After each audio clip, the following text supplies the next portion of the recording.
I'm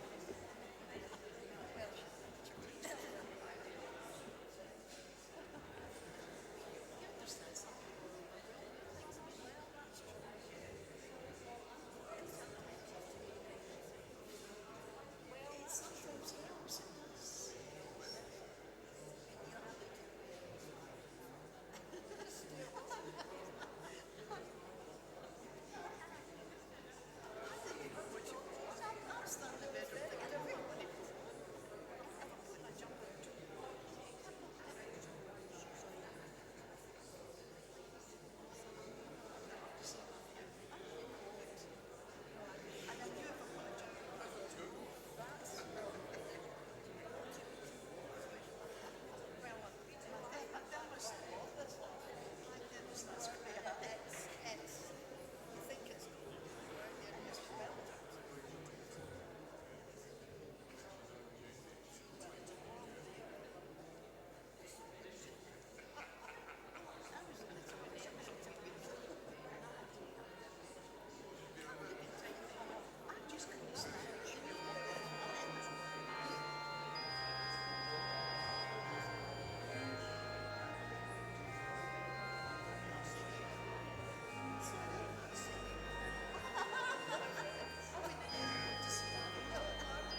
Let's take a time to be quiet and listen as the choir sings.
Join and sing in Come All Ye People, Come Praise Your Maker.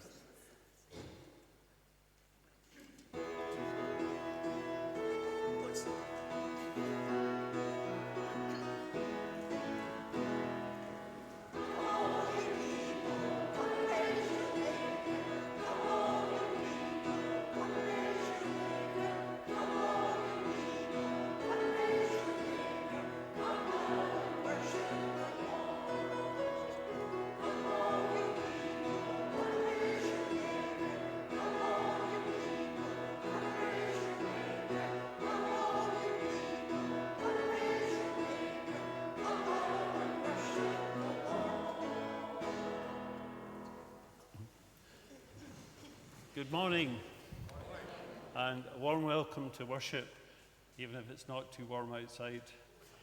But let's enjoy our time together. There is a table square and flat, set with the gifts of creation, yearning to be loved and shared. and given to the least. There is a table square and flat, whose breadth is as wide as the universe, designed for all to find a seat, in which creation groans from the full weight of abundance, generous abundance, longing to be shared. And yet that table, square and flat, seems for our world to be just out of reach.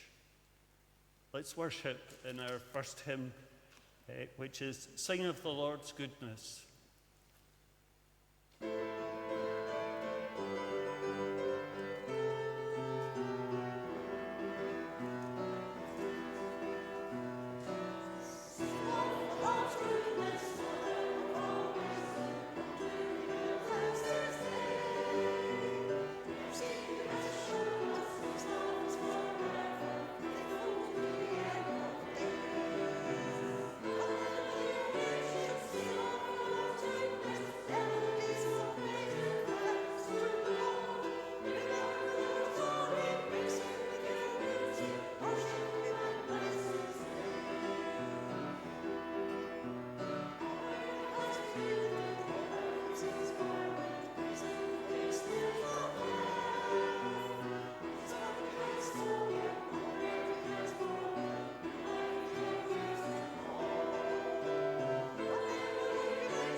Let's take a moment to reflect on a slide which will be coming up now.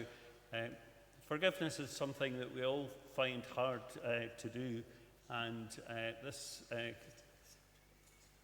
seemed to me to be a very apt word for us, and Liz will be playing some music while that's...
Let's pray. Loving God, we can come to you with the greatest of our questions, seeking out your mystery as we think of you as our Creator God. We may only guess at who you are, because sometimes we don't even know who we are. We have some idea, We live through the clues of our faith, of our stories. We are dust and breath, holy people, lost sheep, wanderers in the wilderness. But that is not all we are. We are two faithful followers, questioning disciples. We are part of your one church, ordinary people. But we are more than the church and the world describes us. Our lives can be like poetry, like art. We can be human becomings.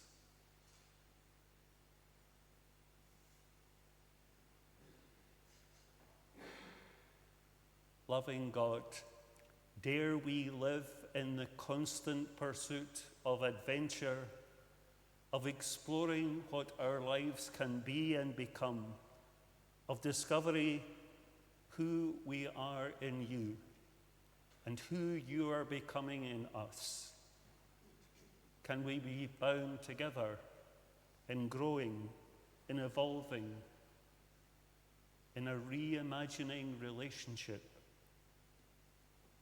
So may we find new life in you, in every story we listen to and every story we tell, in every song we sing, in every prayer, even those prayers we can't put into words,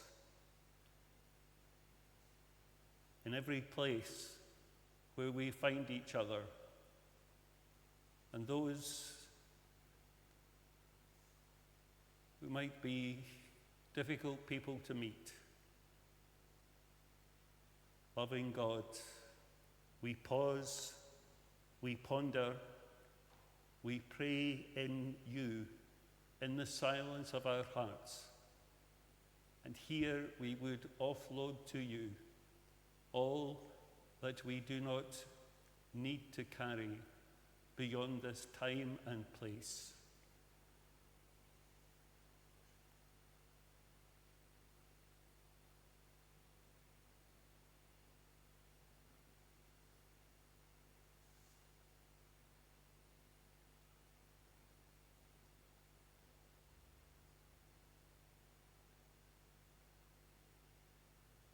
May we feel more able to journey onwards because we have left these things with you. And unite us in one voice now as we share in the worldwide prayer given by Jesus, saying together, Our Father, who art in heaven, hallowed be thy name. Thy kingdom come, thy will be done on earth as it is in heaven. Give us this day our daily bread, and forgive us our debts, as we forgive our debtors. And lead us not into temptation, but deliver us from evil. For thine is the kingdom, the power, and the glory forever. Amen. Let's sing again in praise to the Lord for the joys of the earth.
Listen now for a word from God, and Jackie will bring us our reading.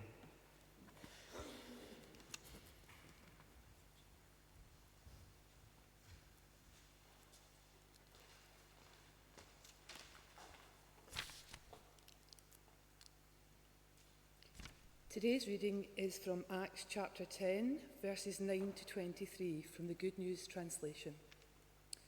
The next day, as they were on their way and coming near Joppa, Peter went up on the roof of the house about noon in order to pray.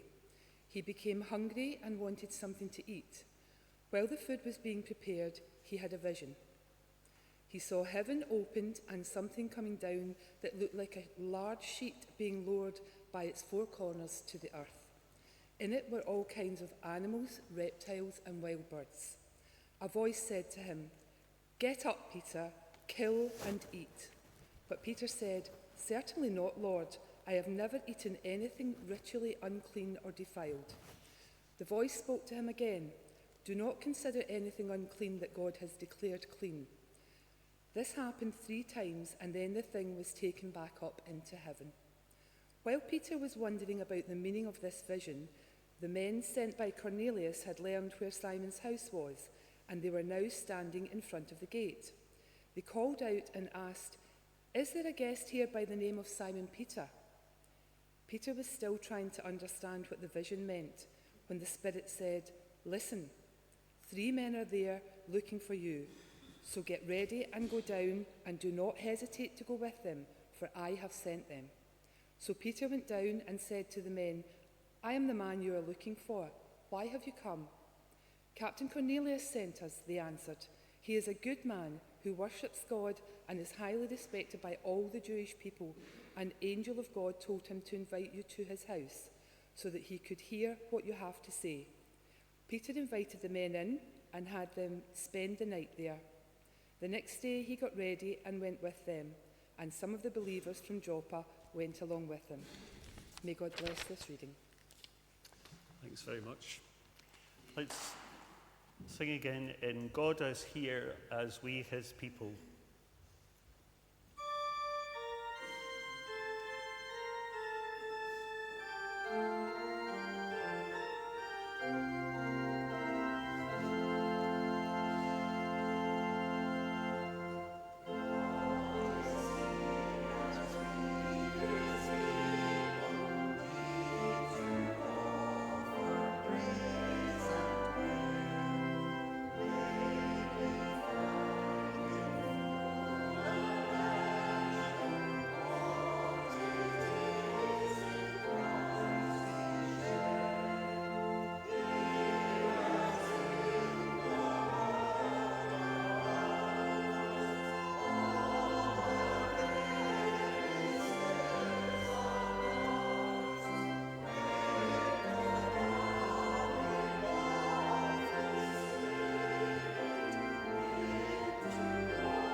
when I first recall going to church, it wasn't the first church that I actually went to, but my first recollections of going to church, I had a little card, which some of you maybe had in the past too, which was called the Young Worshippers League. Does that mean anything to you?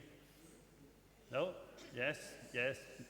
Well, Young Worshippers League, which when I arrived at the front door of the church, I had to get it stamped or signed every week by one of the rather severe-looking men who manned the door, because back then, all the gatekeepers were men.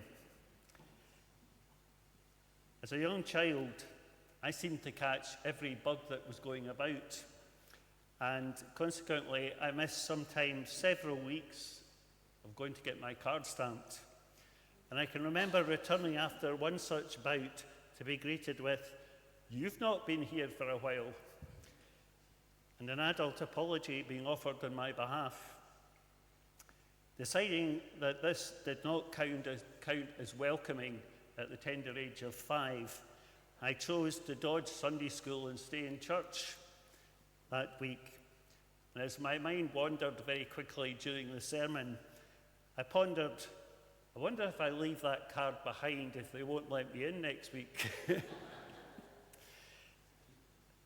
The barriers were perceived to erect for people coming to church. You know, another one was communion cards, and within, believe it or not, the past 20 years at another church, if you went along without a communion card, you had to write your name and address in the book and say whether or not you'd forgotten your card.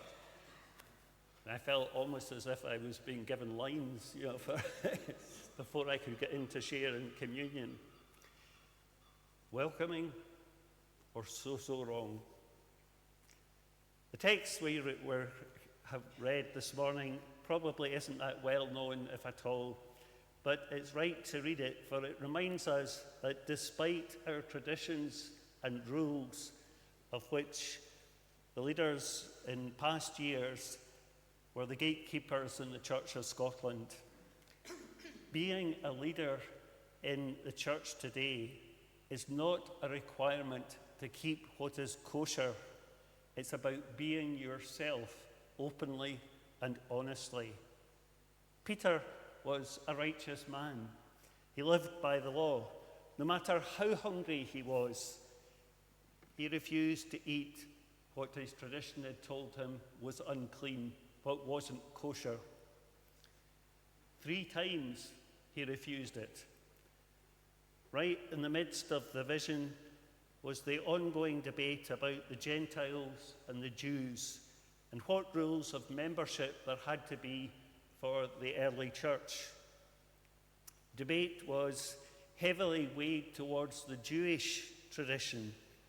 And here is God inviting a new vision for the church, where there was no waiting, where there were rules and traditions there were no rules and traditions that divided the Gentiles from the Jews. They were all redrawn, accepting not just the Gentiles, but everyone. It didn't go down that well with some, as you can imagine. The gatekeeper leaders of the early church took a lot of persuasion to shift their tradition, to change the rules, to accept what once was kosher, and so stop being exclusive and stop laying down obligatory rules for all who entered. It was a change in the pattern of living for the church. It meant there was neither male or female, Jew or Gentile, slave or free. In God's eyes, the church had just become universal.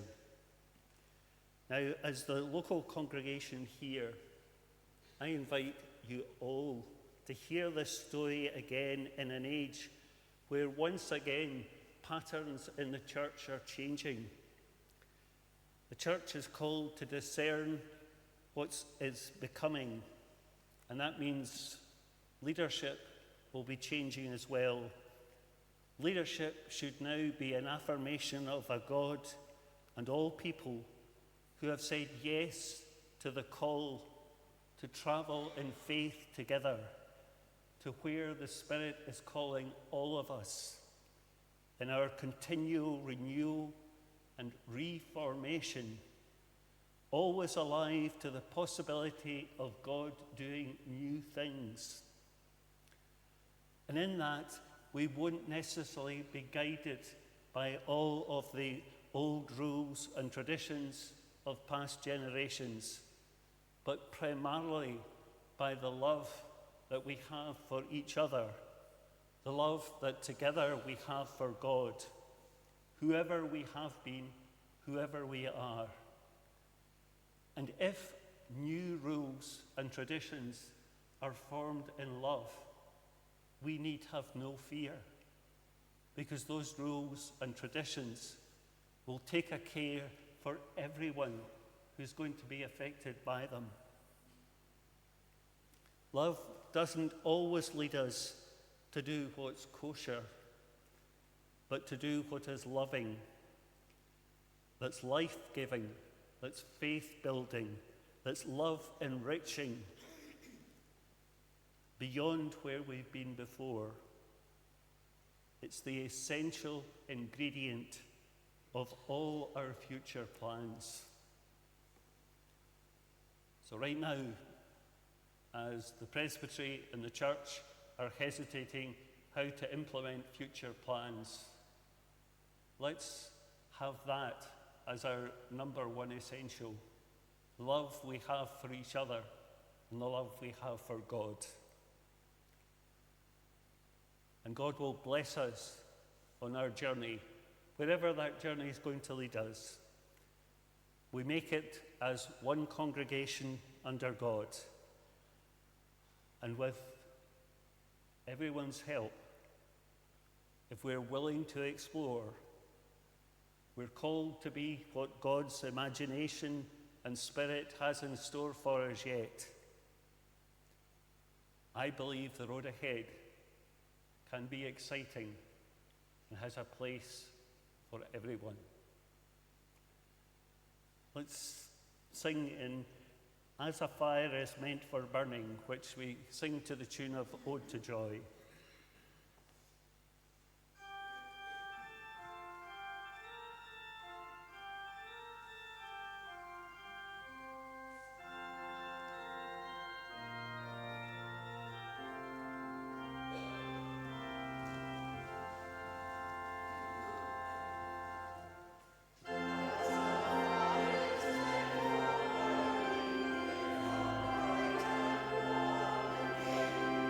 So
I don't know if any of you were subjected to the sort of, I think it was either twice or three times a year, you had to put up with the head teacher coming into each class and distributing report cards. And, it was very much a time of trepidation, with apologies to head teachers present. But it was really something which everybody was a little anxious about, to say the least. And I can recall quite clearly thinking I'd done a reasonably well first term and first year, receiving my report card from the rector, who said, "You're going to have to do something about your woodwork," he said, "because either you get yourself improved in woodwork, or get yourself a job that pays enough that you can pay somebody else to do it." Well, actually, I didn't do either, and even DIY is beyond me, but I came into the ministry, and I'm not allowed to do woodwork anyway, so but I came across something which was called woodwork, which appeals to me far more. And that's, if we put up this slide, this kind of woodwork appeals to me. It's called kintsugi, which, I love languages, and this is Japanese, which I can't. Kintsugi is a Japanese technique for repairing pottery with seams of gold. So that all of the shards of that bowl, instead of being broken pieces that we would think could only be thrown out, instead are melded together with the gold that holds them. And out of something that was broken and seemed to be beyond repair, something even more beautiful than the plain white bowl has come. And the word kintsugi in Japanese apparently means golden joinery. That's my kind of joinery. It repairs the brokenness in a way that makes things more beautiful and even more unique than they are before they were broken. Instead of hiding the scars of what happened when the thing was broken, they make that a feature of something which makes the thing or the person stronger going into the future. I think that it's a real word of hope to us today. We want to see a world where spiritual and emotional health is understood and accepted, with safe and supportive communities for everyone to be able to grow and flourish, no matter how broken we all may feel at times. We are all in need, but the good news is we all can help. We're made for relationships, for connections, and to be in community with one another. Now, that isn't always easy, but it's reassuring to know that whatever we have been through, others have gone through similar things as well. It's comforting to know that we're not on our own, ever, and to remember that we have more in common than we realize. We all have doubts and fears and worries. Wherever we live in the world, however young or old we are, whatever we do for a living or did for a living, whether we've got great faith or sometimes feel we've got no faith, we all share these common human traits. One of the most common responses from chats I've had with others on the subject of pain and suffering is what I might describe as the Me Too moment. It's the moment you hear something that tells you you're not alone because you've been there as well. that someone else has experienced what you're going through and shares your struggle and understands at least a little. To get to that place often involves someone being willing to be vulnerable to talk, not only about the success stories of our life, and we all have some, but also the challenges. It can be hard being honest and showing our true selves, because we seem to have an inbuilt self-preservation mode that tries to shield us from other people's judgments of who we are. There was a professor of theology, John Powell, put it, "I'm afraid to tell you who I am because you might not like me. And that's all I have to give you. I'm afraid to tell you who I am because you might not like me, and that's all I have to give you."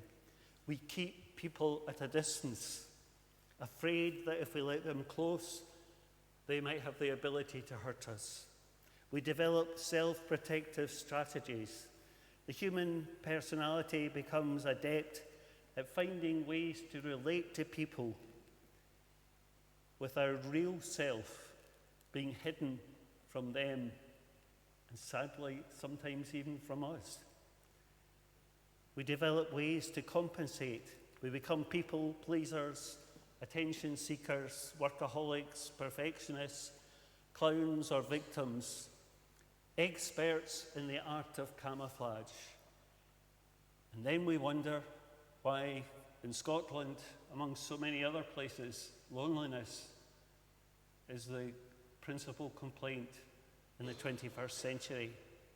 We need to let go of the harmful notion that there are those in need and those able to help. We are all in need in some ways, and we all can help others. Having needs doesn't make you needy.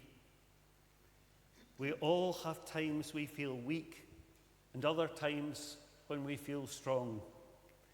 We need to stop placing judgments on each other's coping mechanisms. Why is it okay to say, "I've not had a great day, so I ate a whole bar of chocolate"? But it's something that we hide to say, "I've had a really bad day," and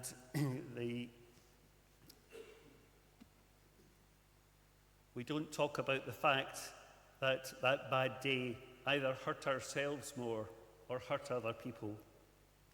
We all have different struggles, and we all find our broken ways to cope. We're not called to judge or to rescue one another, but to be alongside each other and to love one another. I know what a gift it is to have people who don't try necessarily to offer answers and solutions to the problems in life, but who will readily be with me. And so we can go on a journey together, not knowing where the destination will be or what the outcome will be of a particular situation. There is a place for practical advice at times, but what we most often need is simply to be heard and our pain to be acknowledged. Samuel Wells says, "Being with is not fundamentally about finding solutions, but about companionship amid struggle and distress." Sometimes the obsession of finding a solution, solving a problem, can get in the way of a deeper relationship. And usually these relationships are more significant than any solution. When you feel someone listens to you, when you really need to be heard, when someone tries to understand without judgment or needing to move the conversation on, It can be healing in itself. When you're constantly offered solutions, it can make you feel as though you've failed. You've done something wrong. And if only you'd taken the right action, your problems might have been solved way back. Sometimes we all just need to listen and allow each other to be heard.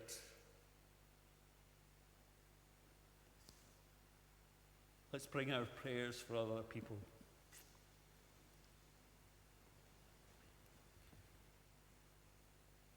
Loving God, from you there is an invitation of welcome for all in your world. May the world find a place for refugee and homeless, for those feared and those forgotten. From you there is an invitation to belong. May we meet here the grieving and the lost, those lost to themselves through mental ill health or fear or complete loneliness.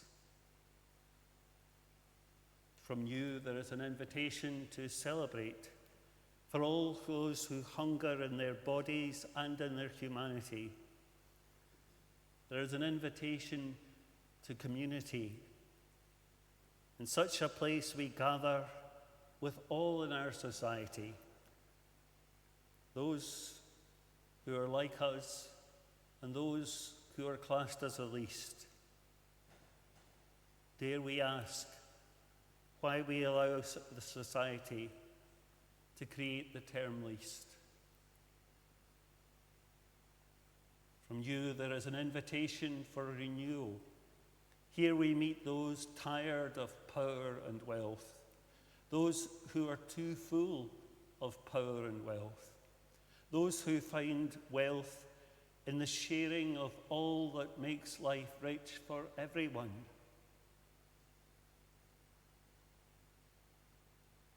Here there is an invitation from you to a fullness of life for all of us.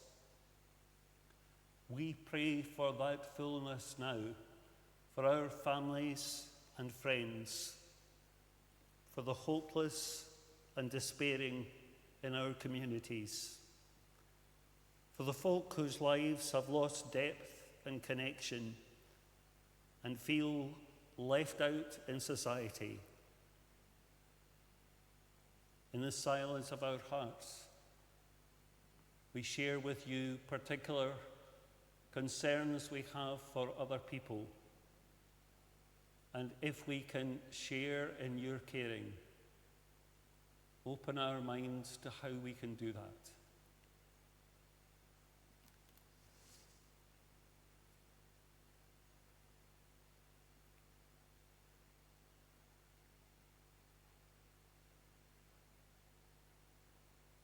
Here there is from you an invitation to healing for all who are ill or recovering, and for the institutions that care for everyone, for the NHS and for the nation. May we find our prayers here, how we share and how we learn your ways, brings new hope and encouragement, not just to ourselves, but to the whole family of your people, whoever they are, wherever they are, whatever age. So be it. Amen.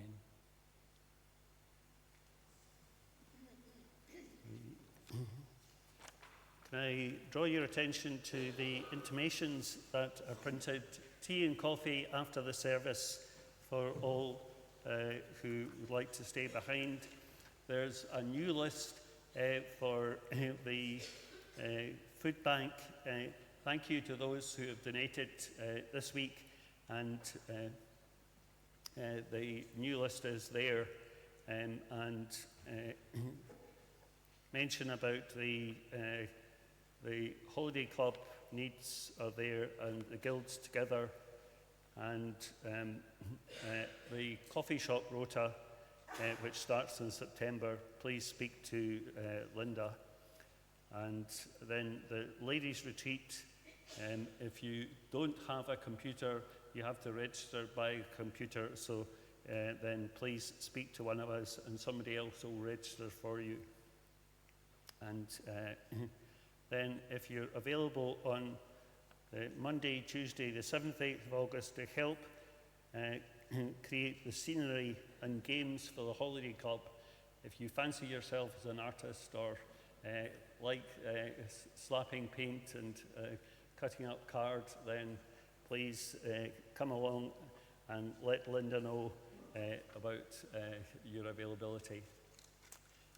And another Sandra's just given me that. Oh, yeah. And it's really good to have some good news to share with you that David has become a dad again. And I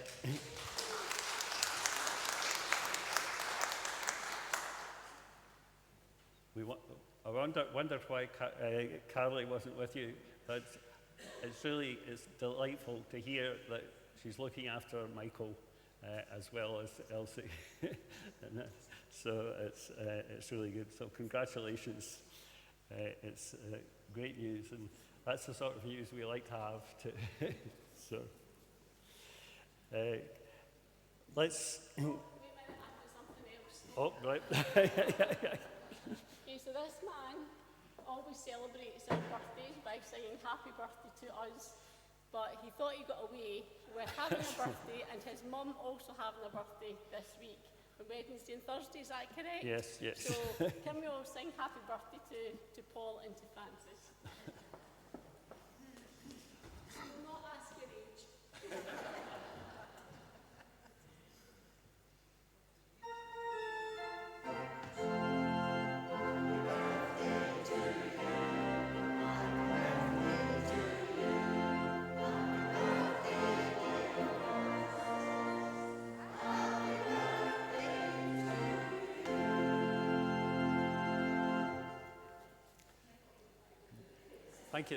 Thank you very much. And I'm just going to have to do some investigation to find out one or two other birthdays so I can get my own back.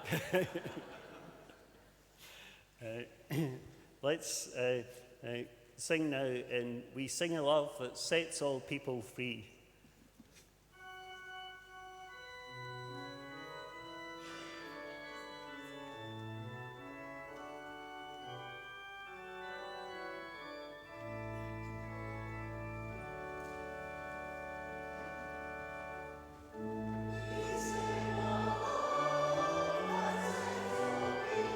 Thank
let us take on this week's life with hope and imagination. Go then in peace. Hold in your heart the certainty that God is always with us. When our hearts are torn apart, or when we soar with real joy, we are never alone, we are never isolated from the God who lives with us, who guides our lives, who cherishes each of us always. Take comfort and find hope, and the blessing of God, our Creator, our companion, and our Comforter, be with us all, today and evermore.